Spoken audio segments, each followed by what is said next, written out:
Morning to respected consultants, surgeons and fellow colleagues. I'm Bazlaah from Hospital Selayang. It is my pleasure to present my study with the title of Effectiveness of Saline versus Wet Gauze Irrigation in Preventing Surgical Site Infection After Abdominal Surgery, a randomized control trial. I have nothing to disclose. Surgical site infection is a major postoperative complication, particularly after abdominal surgery. It leads to delayed recovery, longer hospital stay, higher cost and morbidity. Based on CDC accepted SSI rate for clean contaminated surgery, it's 3 to 11%. Our national data in 2019 from East Malaysia reported SSI rates of 11.7. Even though this rate is lower than reported global SSI rate of 20, this discrepancy likely due to underreporting. Thus, there's a pressing need for a study on effectiveness in intraoperative surgery to reduce the burden of surgical site infection in our healthcare setting. Wound irrigation has long been recommended by both World Health Organization and American College of Surgeons. The goal is mechanically to remove the debris, bacteria, and exudates from the wound before closure. This helps reduce the risk of surgical site infection within critical 30 days post-operatively. While both normal saline irrigation and wet gauze swabbing are widely used in practice, evidence comparing their effectiveness remain limited, especially in Malaysia. Thus, our study compares both techniques, and we believe that using high-volume saline irrigation might lower SSI rate in our local patients. The objective of my study is to compare post-operative outcome primarily in SSI incidence between wet gauze irrigation and saline wound irrigation in elective abdominal surgery, to provide an evidence-based guidance on optimal wound preparation methods before closure in elective abdominal surgery. Variables that I measure is surgical site infection rate, length of hospital stay. The hypothesis is there's a significant difference of wound irrigation and conventional gauze irrigation in the reduction of SSI.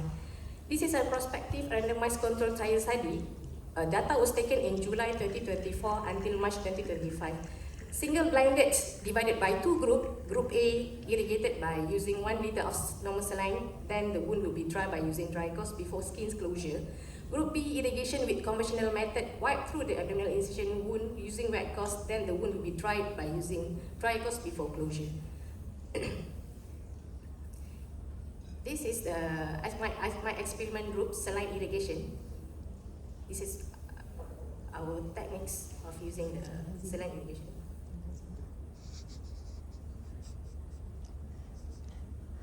And another group is our control group, wet gauze irrigation, in which we our standard group. My inclusion criteria: patients who are above 18 years old had elective abdominal surgery in which operated by our general surgical team in Hospital Selayang, including those with all abdominal incision converted from laparoscopic to open surgery. My exclusion criteria: patients who have not consented, patient who had a dirty wound, and patient who had only laparoscopic surgery only. This is my data collection include patient demographic, comorbidities, operative details, and post-operative outcome recorded using structured data collection form, follow-up assessment during inpatient stay and outpatient visits. Primary outcome, incidence of incision SSI up to post-operative day 30.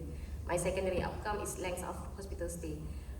My data was analyzed by using SPSS version 26 with the chi-square official exact test for categorical variables, independent t-test, or man-wide test for continuous variable. With the significant less than p-value of less than 0.05 considered statistically significant. This is my concept diagram with my sample size of 198 patients, which randomized by using R&D Excel. Patient who fulfilled the criteria was included in my study. There's a discrepancy in both groups. Although we aim for one-to-one randomization with intention to treat approach, 6 patients crossed over to the other treatment group in which was accounted for the final analysis.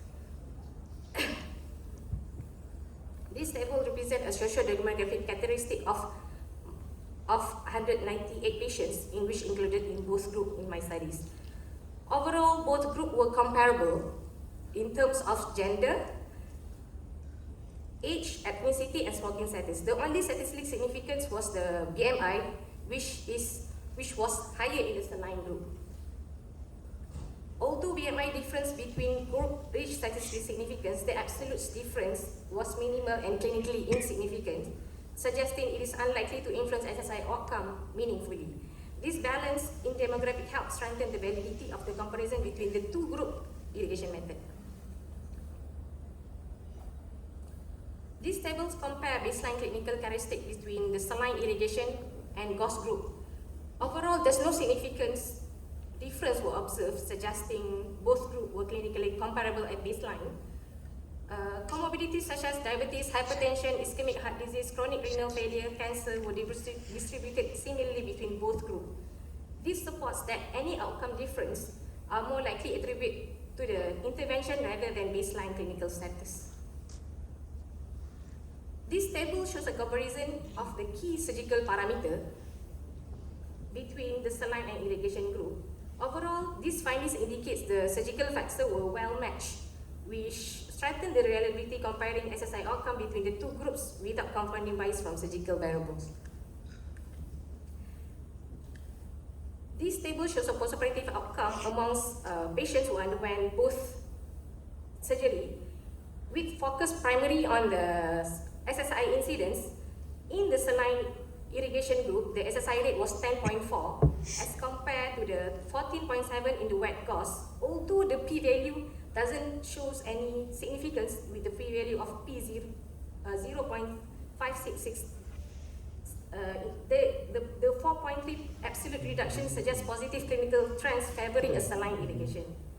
Second variables outcome for both groups in terms of median interquartile range are comparable as long as prolonged hospitalization are also similar. While the differences are not statistically significant, the data shows consistent trends favoring saline irrigation in reduction of SSI and supports the need for further larger scale studies to confirm clinical benefit.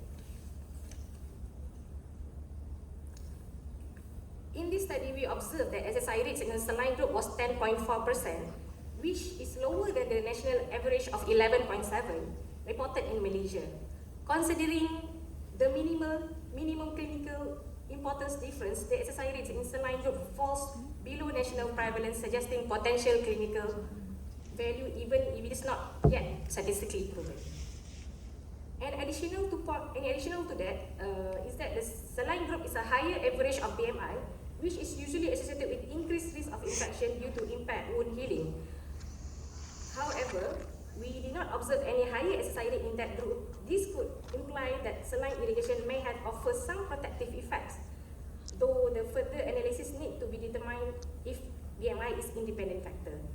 This supports the possible benefit of saline irrigation in reducing of SSI, especially when compared both control group and the national benchmark. My study limitation, the study is conducted in a single center, limiting broader applicability. Sample size is sufficient for primary outcome, but may miss subtle secondary difference. Possible unmeasured confounders such as surgeon skills, contamination levels, and antibiotic usage. As my conclusion and future direction of my study, saline irrigation shows lesser SSI rate compared to GOS. However, SSI is multifactorial. Both normal saline and wet GOS irrigation methods are equally safe and effective in abdominal surgery wound care. However, larger samples may improve hypothesis. That's all for my presentation.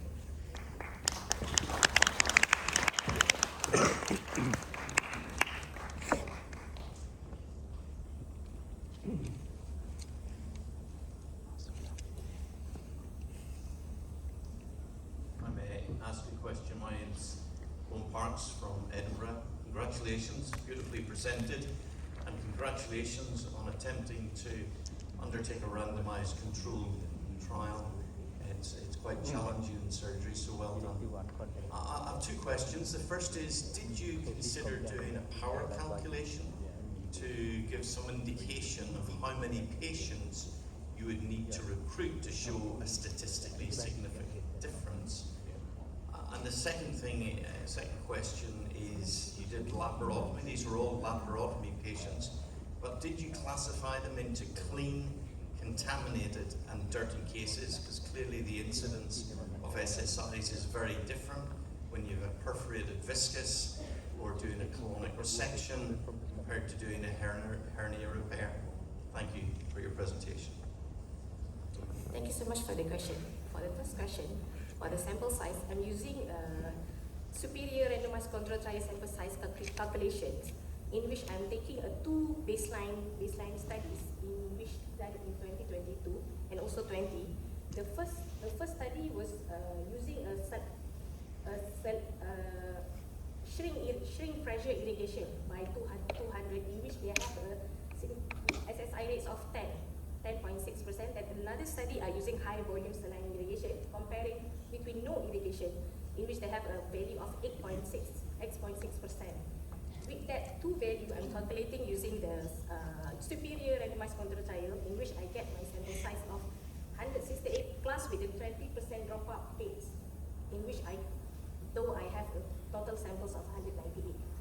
And for this second question, that's why, but since I include my inclusion criteria is for the elective abdominal surgery, in which indicating all the planned surgery, in which tentatively takes the classification is clean contaminated wound surgery. I excluded my dirty wound, in which all the perforated viscous, in which usually done in our emergency setting.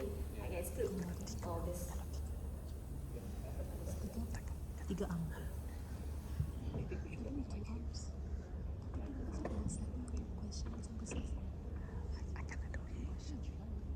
Congratulations for a very good presentation. I'm Ruel Dalon from the Philippines. My question is, all of these are elective procedures, right? So did they receive prophylactic antibiotic? All of them? Yes, So and then, is it the same antibiotics given? yes, it's the same antibiotics prophylaxis, in which IV Sevovec and also IV Flagyl. Okay, all of them the Yeah, same it's same. prophylactic.